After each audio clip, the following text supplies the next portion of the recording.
Bismillah, alhamdulillah, wassalatu wassalamu ala rasulillah. So we continue with our course in the second session. If you remember last time, we started talking about the worships of Islam, and the first one of them is prayer. And we said that there are 5 things that we are going to talk about, and the first one of them are the conditions of prayer, which are the necessary things that are not part of the actions of the prayer. However, they are necessary conditions for the prayer to be valid. So we listed 4 conditions. The first one of them was the cleanliness, and we said that cleanliness are divided into cleanliness from physical impurities or al-khabath, that we have to clean our body, our clothes, and the place that we pray in from any physical impurities. And if you remember, we listed all these kind of impurities, and we talked about that in a little bit of details last session. We also said that there are another type of cleanliness which we called taharatul hadath, or the incident of creating impurities in principle, or the incident of impurity. And then we said we divided them into minor and major incidents, and we said that minor incidents are removed by wudu, and major incidents are removed by ghusl. So if you remember, that's what we said last session. So then we talked today about mainly some special cases. What if we cannot wash some of the parts of our body, either due to difficulty or due to illness, for example? Or what if there is no water, or we cannot use water, as we will say in a little bit of details in these few slides. So in case of wudu, for example, sometimes it's quite difficult for you to uh, remove the shoes from your feet while having wudu. So there is like something to ease this. So it's what we call in Arabic rukhsa, or an exception to make it easy for people. That also made it easy for the people to wipe over the shoes. However, there are some conditions. Before we talk about the conditions, there are certain types of shoes. So it's not everything that we can call shoes, but there are certain definition of shoes for that. So the first definition is something that you can walk with in the street. So it's not something that you use, for example, like normal socks that you don't use for usually walking in the street with. So it's something that is thick enough, that is strong enough that you can walk in the street. So something that's covering your feet, that is, you can walk in the street. Also, it has to cover the whole feet. So that's some kind of things that you can think about when you are talking about a shoes from this definition. Although it's not the only way, that's not the only form of shoes, it can be anything else. It can be leather, it can be plastic, it can be any material, but it has to cover, it has to have a little bit of, like, what we call it a half boot, for example, that is covering until the ankle of of the feet. That's the most important. And a third thing of a characteristic of this shoes, it doesn't penetrate water. So it has to be from a material that doesn't penetrate water. So it cannot be from normal clothes, for example. So some of the sports shoes are made of material that if you if you are, for example, walking in the rain, your feet will be completely wet. So that's something that is not uh, suitable for this exception that we are talking about now. So it has to be something that is covering the whole feet, the whole foot until the ankle. It has to be from a material that doesn't allow water to penetrate, and it has to be thick enough that it can allow you to walk in it in the street. There are 2 other conditions that has to be fulfilled so that we can use this exception. First, that when you wear it, you have to have wudu. So you cannot just have the incident, hadath, so you're getting out of the toilet or whatever, going to work. So you have to first make wudu and then put the shoes so that you can be able to wipe over the shoes while you are outside home. But if you are going to the toilet and you put your shoes, you go out, you don't have wudu, and then comes the prayer, so you need to make wudu. You cannot wipe in these shoes anymore because you didn't have it while you were in purity status. So you have to be in purity status before you wear the shoes. Also, you don't have to take it off while praying or any time between the time you wiped on it and the time you start praying. So again, you have wudu, you put on your shoes, you go out for work, whatever, you lost your wudu because of you went to the toilet at work or whatever reasons, and then you want to go to pray. It's not that easy for you to take off your shoes, so you started wiping over the shoes. It's fine, but if you wiped over the shoes, you cannot take it off before you pray. You have to pray while you are wearing the shoes. Once you take it off, you lost your wudu and you have to repeat your wudu again. You got the point? The way we have to do it is like, yeah, it's obligatory to wipe over the shoes from top. So this part, in principle, has to be wiped. It's also recommended to wipe from the bottom. It's not obligatory, but it's recommended. Of course, you start with the right foot and then the left foot. What about orthosis in case of washing this part of the body is harmful? We just wipe it. For example, it's the foot or it's the arms or whatever. You just wipe over the orthosis if we cannot remove them. And finally, there is what we call at-tayammum. Tayammum in Arabic means that you go to seek something or facing something. But in what we mean here by tayammum is to replace water in case either there is no water or you cannot use water. So, for example, if there is no water around you that you can use for wudu, and here we really don't we mean that there is not really any water. So you cannot even, you don't have water at home, you cannot go to the supermarket to buy some bottled water, for example. So there is no kind of water, there is no lake or anywhere close to you so that you can use water, or a river or something that where you can find water. There is no water at all. And you don't think that you will have water before the prayer time will go out. So, for example, you would like to pray Dhuhr time just arrive, you would like to pray Dhuhr, and you don't think that you will have any water before the time of Asr. You cannot find any water before the time of Asr, then that's a reason what we call by no water. Or you cannot use water. So, for example, if someone has a disease, a skin disease, or burns, may Allah subhanahu wa ta'ala save us from all these kind of disease, that he cannot put water on his skin for whatever reason, then he can also, but he doesn't also have orthosis where he can like wipe over it. So it's a bare skin, but he cannot add water to this bare skin because of certain disease. Then it's also another reason to have tayammum. So in this case, what we call by tayammum is just to use some material from the ground as a cleaning material instead of water. So this material has to have three characteristics. First, it has to be something from the ground, from nature. It cannot be processed. So, for example, if there is sand, and then this sand went through whatever process, fabrication process or whatever industrial process, and then it changed its characteristic by any way, that cannot be used. And also, what we mean by nature is not plants. So you cannot just go over plants like trees or whatever. So it has to be some soil, in principle, some forms of soil. It can be stones, it can be sand, it can be soil, something that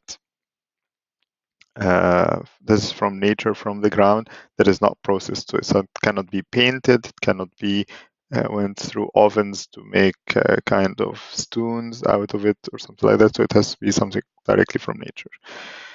How do we do it?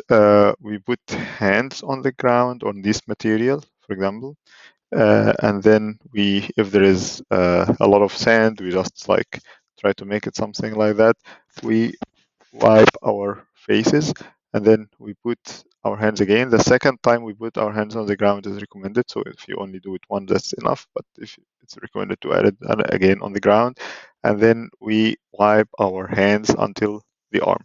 If we do only until this place, that's okay. That's obligatory. That's obligatory part. However, it's recommended to do all the hands until there, and then also until there from the other right and left arms as well. That's it about the first one, which is cleanliness. So now we know how to be in a clean status, which is like satisfies this condition for a prayer. The second condition for the prayer is to cover body or to cover the awrah. So what do we mean by awrah? Awrah in principle is whatever needs to be covered, either because you would like to hide it from others or because of kind of modesty. For example, if someone has an operation or a surgery or something like that, usually he or she would like to hide the place of this surgery from other people. So that's kind of awrah in principle, even if it's in his hand or in his face or whatever, or something like that. So whatever you want to hide from others is kind of awrah in principle, whatever the reasons to hide these. However, in Islam, there is kind of a definition for the awrah that need to be hidden in principle, whether in prayer or outside prayer. So for men, so we'll talk first about for men and then about women. For men, we will talk about three kind of degrees of awrah, let's say, which needs to be covered in different cases. So there is this serious awrah. So there is this serious awrah, which are for men in principle like their private parts, and these need to be covered all the time, regardless of the situation, and no one should see it except the man's wife, in principle. And it shouldn't be uncovered except in very necessary cases like a surgery or a doctor or something like that. But it should be always covered, regardless there is the situation. Then we have the men awrah against other men, and that's from the navel to knees. That needs also to be covered in front of other men all the time. So you shouldn't uncover these from the navel to knees in front of other men, whether you are in a swimming pool, whether you are in a yeah in the on the sea beach or whatever situation you are living together in the same house with your friends, like your housemates. You always have to cover from the navel to knees. Then if there are women that can see you, then we differentiate between two types of women, what we call mahram.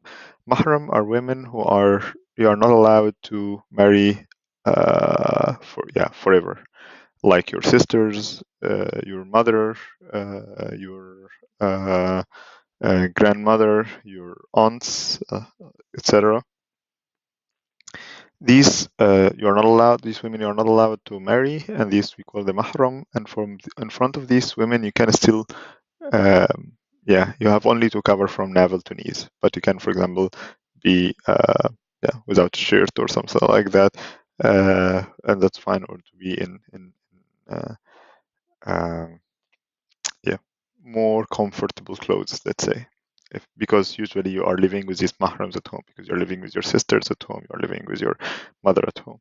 But for in front of non-mahram, so any woman who you are allowed to marry, in principle, so you have to cover all your body except your head, arms, and legs. So you couldn't be without a shirt. So you have to be a shirt, but it can be a short sleeves shirt, for example. Or you shouldn't be in a short, but you can be in like a little bit short pants or something like that, but not really something to your knees, a little bit longer than your knees in principle. So that's the awrah of the man that he has to cover in different situations. For a woman, the same. We also have the serious awrah, which is from navel to knees. This also has to be covered all the time, regardless in front of whoever, and except her husband or, for example, in case of surgery or some necessity. Then between women, each other. So if a woman is in front of another woman, here we differentiate a little bit between Muslim women and non-Muslim women. So if there is a Muslim woman in front of other Muslim women, it's fine also um, to uncover anything except from navel to knees. Again, she doesn't have to uncover that, but it's possible for her to uncover that. Uh, the obligatory place to it, she has to cover is from navel to knees. But in front of non-Muslim women, she has to cover everything of her body except face and hands, which is the same in front of men who are non-mahram. Again, mahram is the one that you are not allowed to marry. Non-mahram is someone that you can marry. So it's the same as non-Muslim women, as the same as non-mahram men, that you have to cover everything of your body except your face and hands. But for mahram men, like your brothers, your father, your uncles, you are allowed to still show your arms and legs. For example, like again, because you're living usually together with these mahram people in the same home, so it's okay to uncover your head. You don't have to like wear a headscarf. It's okay to have a short sleeves or a little bit short clothes, like for example, normal pajamas or normal home clothes, which usually aren't covering these parts, which usually, again, the people you are living with in the same home. So that's in principle the aura, or the parts of body that every person has to cover in different situations. So again, so what is needs to be covered during prayer? In principle, we should be covered during prayer as we are against non-mahram. So if there is a man against non-mahram woman, or if there is a woman against non-mahram man. However, if there is part of the aura that is uncovered, either intentionally or not, if it is part of the serious aura, the prayer is invalid and needs to be redone at any time. So, for example, you are praying Dhuhr, and parts of the serious aura was uncovered, regardless of the reason. During the prayer, you have to repeat this prayer either now, in 1 hour, in one day, even any time, and after 1 year, it has to be always redone. If there is part of the aura which is not serious, but it was uncovered, again, intentionally or not during the prayer has to be run, but only during the time. So again, you're praying Asr, for example, the aura was uncovered, but not the serious ones, the not serious one. Regardless of the reason, during the prayer, you have to redo the Asr prayer if it was before Maghrib time. Once Maghrib or the sunset has come, you don't have to, or you cannot actually redo this prayer anymore. It means that the prayer is not invalid, so it's valid, but it's incomplete. So it's something very bad actually if it happens, but it means that the prayer is still valid and it cannot be redone, and just like try to complete your future prayers. So then we come to the third condition of the valid prayer, which is to be prayed in time. However, the prayer time, we differentiate between two things, what we call waqtul ada, like the performance time, and waqtul qada, a late time, so a late performance, or in principle. So, for example, you are praying any of the 5 prayers of the day. There is certain time window where you can pray this prayer. However, if you didn't pray it in this time window, whether it's with a reason, like for example that you were sleeping, you couldn't wake up for that, or there is another reason, or even without a reason, so you pray it late afterwards. So whenever you are able to pray it, you should prayed in principle afterwards. And inside the performance time, we have three subcategories, what we call the preferred time, the preference time, the choice time that you can choose anytime with it, and the necessity time. So if we talk about each of the 5 prayers, what is the start and are the 3 categories? So for example, for Fajr prayers, the start is the first light in the horizon. So if you look at the east direction, when there is this first white light appears, that's the beginning of Fajr time. It's preferred to pray at the beginning of the time, but it's yeah, if you want, you can choose any time between this beginning and until sunrise, according to some Maliki scholars, or until what we call Isfar, or when it's quite bright already.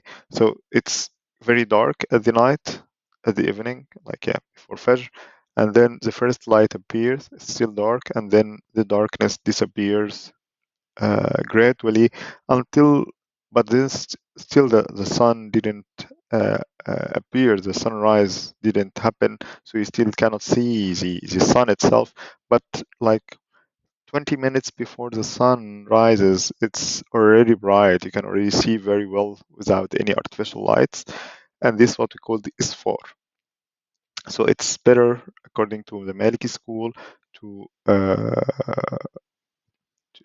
some scholars, at least of the Malik school, to pray before this 20 minutes before the sunrise. So again, it's preferred to pray at the beginning, but it's fine to choose any time between this beginning of the time until the sunrise or the isfar.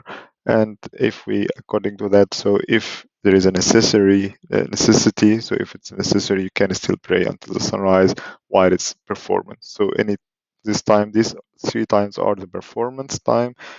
If you miss it, so for example, you wake after sunrise, then you are praying late, so it's qada, it's not praying in time. Then we have the Zohr prayer.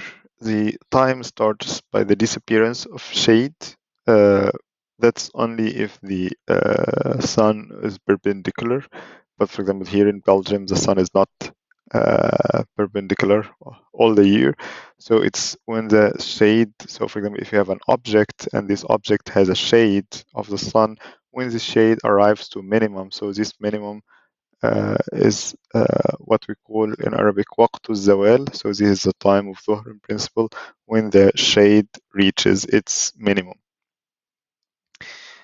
Again, it's preferred to pray at the beginning of the time, except if it's very hot weather, which is mostly not the case in Belgium. If there is very hot weather and the sun is very strong, actually, that people cannot walk from their homes to the mosque to pray in Jama'ah, so it's preferred at that time to delay the Dhuhr prayer a little bit until the sun, until there is more shade and it's less hot weather, and people can walk from their place to the mosque. Again, that's kind of a special case. Usually, it's not for Belgium or not for Europe. It's more for the Mecca, Medina, and these places. Anyway, so it's preferred to pray at the beginning, especially if you are alone or if we are here in Belgium, of course, to make the Jama'ah at the beginning of the time. The time of this choice, but however, if you want, you can choose any time between Dhuhr and Asr time. And even if there is a necessity, you can pray Dhuhr until sunset. So you can pray Dhuhr after the adhan of Asr, but that's only in case of necessity. After sunset, it's qada.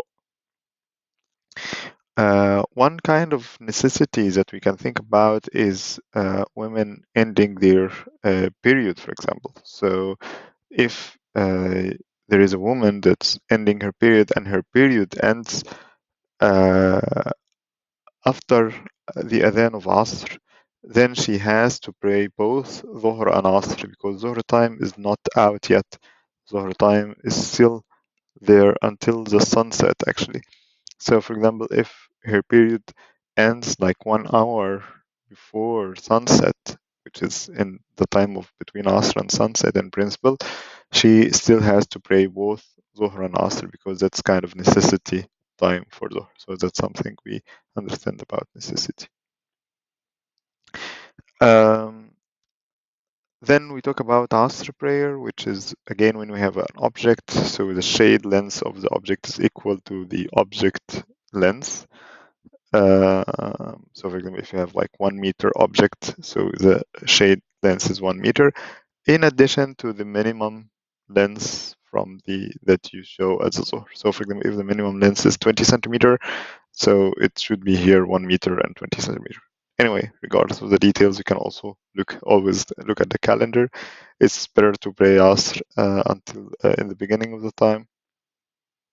However, you can still choose until the shade is twice the length, or approximately the middle time between Asr and Maghrib. So, for example, if Asr is at 5, Maghrib is at 9, for example, so there's like 4 hours in between Asr and Maghrib. So it's better to pray Asr between 5 and 7, for example. So it's like halfway between Asr and Maghrib. That's the time of choice. Actually, you should pray Asr at that time, except if there is necessity. So if there is no necessity, you shouldn't delay Asr after this time, which is like somewhere half the time between Asr and Maghrib. However, if there is necessity, you can always postpone it based on this necessity until sunset. Maghrib, of course, is when the sun is that time starts as sunset. It's preferred to pray at the beginning, and actually, some of the Maliki scholars, most of the Maliki scholars, actually say that it should only be prayed immediately at the adhan. So you cannot postpone it at any way unless there is a necessity. So you shouldn't just stay there watching TV or eating or doing whatever or just playing or anything while the adhan might have to really pray immediately, and there is no extension for the time. However, few of the Malik scholars say that there can be extension of it until Isha time, but that's not the common and that's not the known opinion in the Maliki school. The most common one is that it has to be prayed immediately only.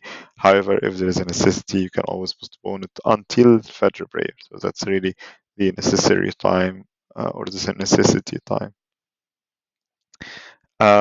Isha is at the end of the red twilight. So in this case, now we are looking at the west direction. Usually after the sunset, there is like this kind of yellow light, and then there is red light, kind of twilight, and then this red twilight disappears. Then that's the time of Isha. It's preferred to pray again at the beginning. The time of choice, it's there is kind of different opinions in the Maliki schools. Some of them say that it's the third of the night. So if you see what is the time of Maghrib and time of Fajr, that's the time of the night. So 1/3 of it, that should be the time of Isha. Or even some of them say it's until midnight, and here we don't say midnight, it's like 12 o'clock, but we say midnight is like the half of the time between Maghrib and Fajr as well. So that's kind of a choice time, but it's still, you can pray it if case of necessity until Fajr prayer. This is again the time where we should perform the prayer. If we pray before this time, it's invalid prayer. So any prayer that is done before its time is invalid. Any prayer that is done after its necessary time is prayed late in principle, which is incomplete prayer. So we should always try to keep praying better at the beginning of the time or only during the choice time. We shouldn't reach the necessary time except if there is really necessity, cannot be over come, and we shouldn't go for late prayer in any case in principle. The last condition, before we go for the last condition, just one thing when it's not allowed to pray, actually. So these are the times where we talk about the obligatory prayers, but are there times that we are not allowed to pray? Yes, there are certain times which are unrecommended and sometimes even forbidden.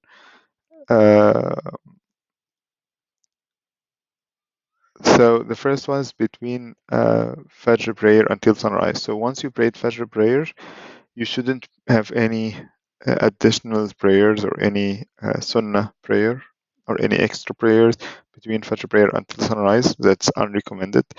During the sunrise itself, yeah. So for example, in the beginning, the sun is like the circle of the sun starts appearing gradually. That's few minutes, let's say. That's in these few minutes, it's even forbidden to pray. It's not only unrecommended, it's haram to pray actually. So the first one is makruh.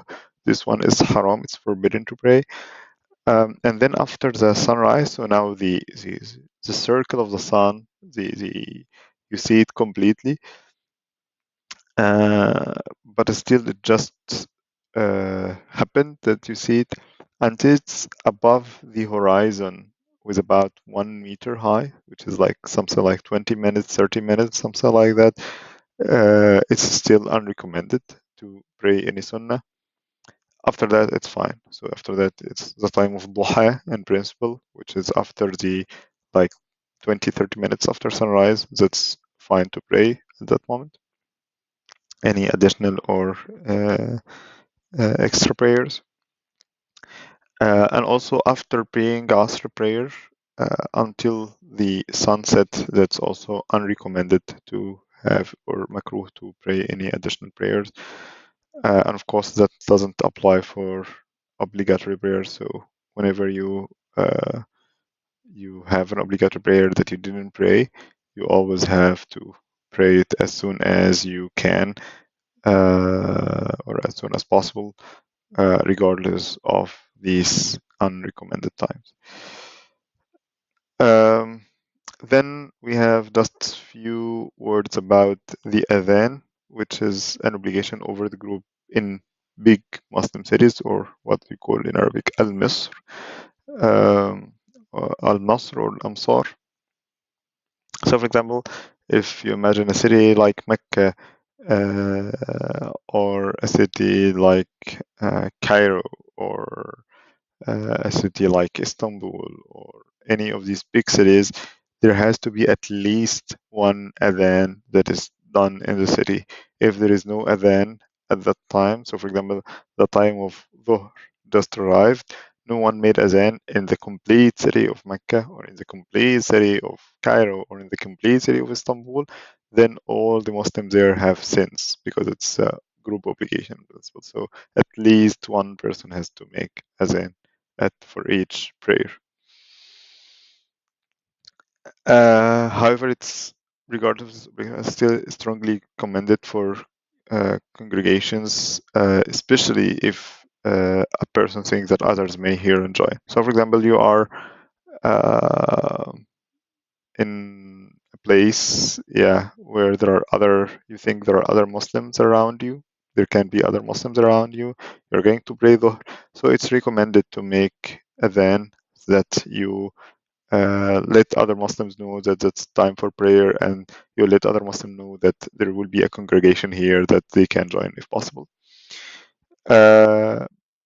Another also situation is recommended if you are traveling, for example, you are on a road or in the desert, although you don't think that anybody else can listen to your adhan or anybody else would join, but still it's recommended.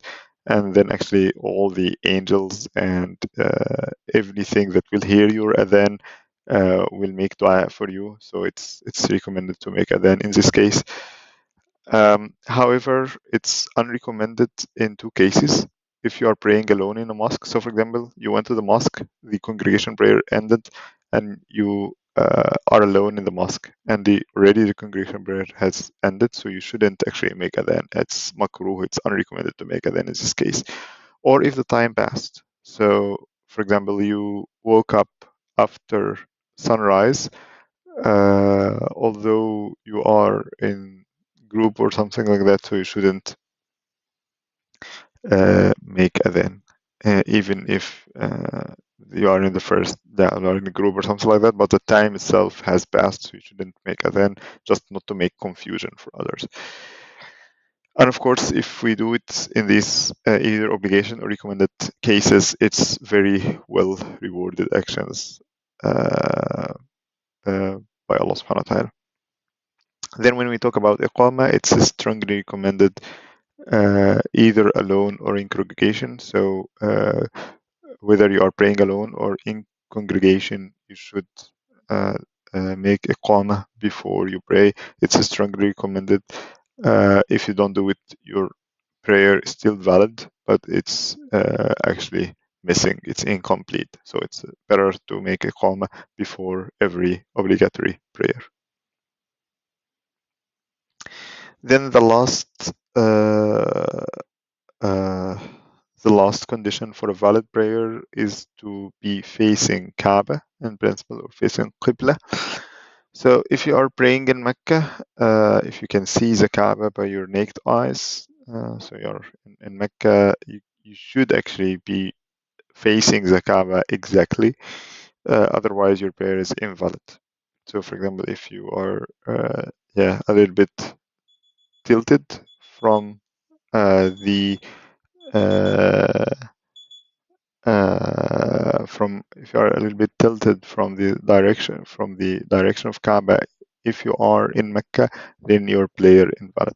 However, if you are not seeing the Kaaba itself, whether it's in Mecca but far from the Kaaba, or you are very far from Mecca, like here our situation in Belgium, so you try to face its direction as best as possible you can do.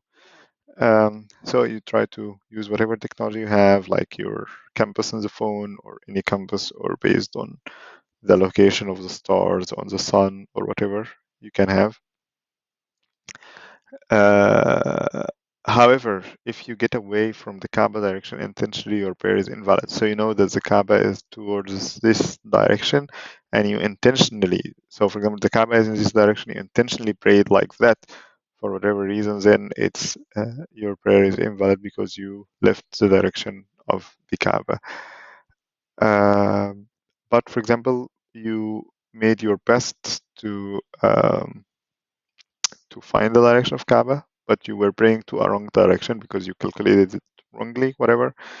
And during the prayer, somebody told you, for example, no, Kaaba is to your left. It's not like what you said, like what you pray, but it's towards your left.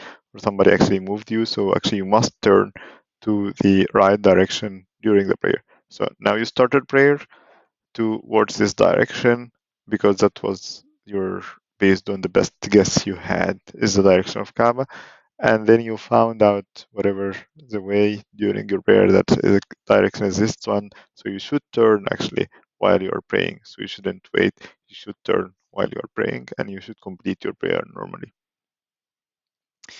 However, if you completed already your prayer in the wrong direction, and you only know about the right direction after you completed your prayer, you should only repeat it during its time. So it's, your prayer is not invalid, so your prayer is valid.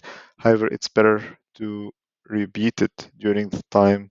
But if the time has passed, so you were praying Asr, you prayed Asr in the wrong direction, you found out the right direction before sunset, so you should repeat Asr. But if you found the right direction after sunset, so you shouldn't repeat Asr anymore.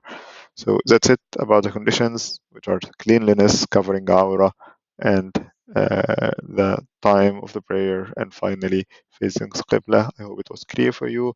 Next session, inshallah, we continue the rest of the discussion of the prayer. May Allah subhanahu wa ta'ala teach us and let us do or work according to this knowledge. سبحانك اللهم وبحمدك أشهد أن لا إله إلا أنت أستغفرك وأتوب إليك. السلام عليكم ورحمة الله وبركاته.